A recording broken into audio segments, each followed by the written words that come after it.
Electoral bond scheme पर आज उत्तराखंड की खास बात करेंगे। इलेक्टोरल बॉन्ड स्कीम जो 2019 से 2024 का डेटा साझा किया हुआ है, जिसमें एक लिस्ट बताती है कि कौन सी कंपनी ने किस तारीख को कितने का इलेक्टोरल बॉन्ड खरीदा, और दूसरी लिस्ट जो बताती है कि कौन सी पॉलिटिकल पार्टी ने कितने का इलेक्टोरल बॉन्ड एनकैश करवाया। अब इसमें 2018 से 2019 का डेटा नहीं है, यानी कि 3000 से कुछ ज्यादा का जो डेटा है इलेक्टोरल बॉन्ड्स का, वो अभी आया नहीं है। लेकिन इसी ने जो पब्लिश किया है अपनी वेबसाइट में, उसमें 1260 कंपनीज का और इंडिविजुअल्स का, मतलब जो लोगों ने खरीदा या किसी कंपनी ने खरीदा, उन सबको मिलाया जाए तो इलेक्टोरल बॉन्ड्स 12,769 करोड़ के हैं।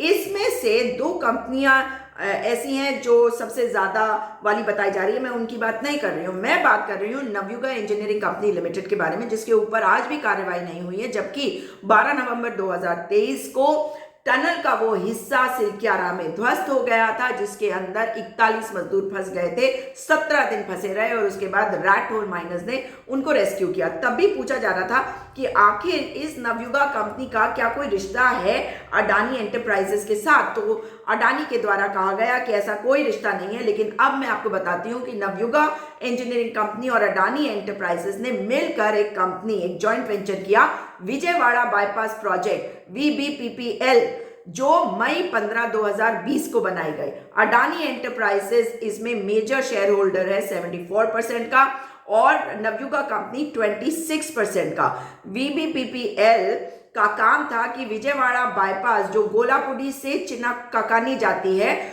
उसके डेवलपमेंट, मेंटेनेंस और मैनेजमेंट का, इसमें 6 लेन्स हैं, उसकी देखरेख का काम इनके पास था।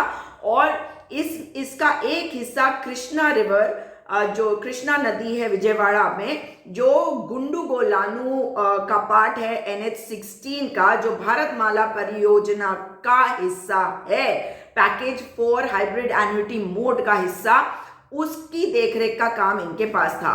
इस कंपनी को जिस तरीके से फ्री हैंड मिला और जिस तरीके से इनके ऊपर कोई कार्रवाई नहीं हुई जब सिलक्यारा टनल हादसा हुआ, तो वो ये बताता है कि कहीं ना कहीं कोई ना कोई रसूखदार व्यक्ति तो है इसमें। और गौतम अडानी का कहना है कि उनका इनसे कोई रिश्ता नहीं है। लेकिन अगर आप इनकी वेबसाइट पे जाएंगे तो मैं छोटी सी बात आपको बताना चाहती हूँ। Vijayawada bypass project private limited के जो डायरेक्टर्स हैं, उनके नाम से भी आपको गौतम अडानी नहीं मिलेंगे, पॉलीसेटी विश्वनाथ परिजात मंडल, नटराज बाबूराव मुलगुंड।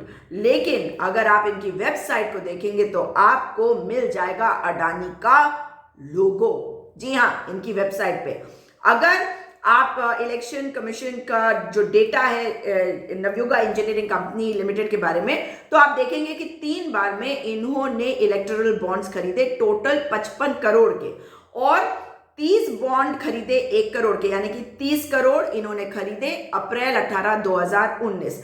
उसके अलावा अक्टूबर 10, 2019 को इन्होंने 1 करोड़ के 15 इलेक्टोरल बॉन्ड खरीदे, और फिर अक्टूबर 10, 2022 को 1 करोड़ के 10 इलेक्टोरल बॉन्ड्स और खरीदे, यानी कि टोटल हो गया 3 बार में, 3 ट्रांचेस में इन्होंने 55 करोड़ के इलेक्टोरल बॉन्ड्स खरीदे।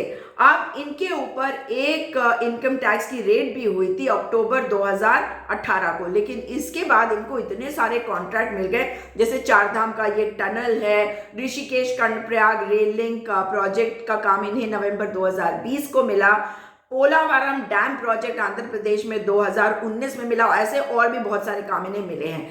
इनके यहाँ एग्जीक्यूटिव चेयरमैन है चिंता विश्वेश्वरा राव, चिंता श्रीधर MD है कंपनी के, सचिन कुमार भंसाली एग्जीक्यूटिव डायरेक्टर और CFO हैं। इंडिपेंडेंट डायरेक्टर्स में गुमाडी राघवेंद्र राव, शैलजा मोटुरू हैं, और होल टाइम डायरेक्टर्स में रमेश यदुरी और चिंता गोविंद विश्वेश है। लेकिन सवाल तो ये उठता है कि आज भी पूछ रहे हैं लोग कि इनके ऊपर कार्रवाई क्यों नहीं हुई, जबकि सिलक्यारा टनल का इतना बड़ा हिस्सा गिर गया।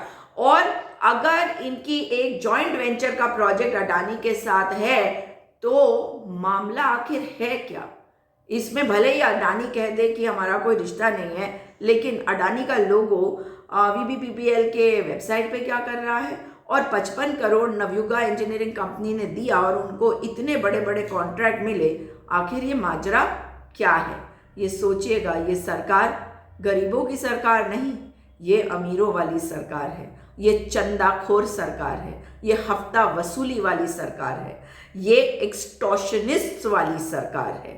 इनसे रहिए सावधान और भूलिएगा मत कि आपको 5 किलो राशन में समेटते हैं।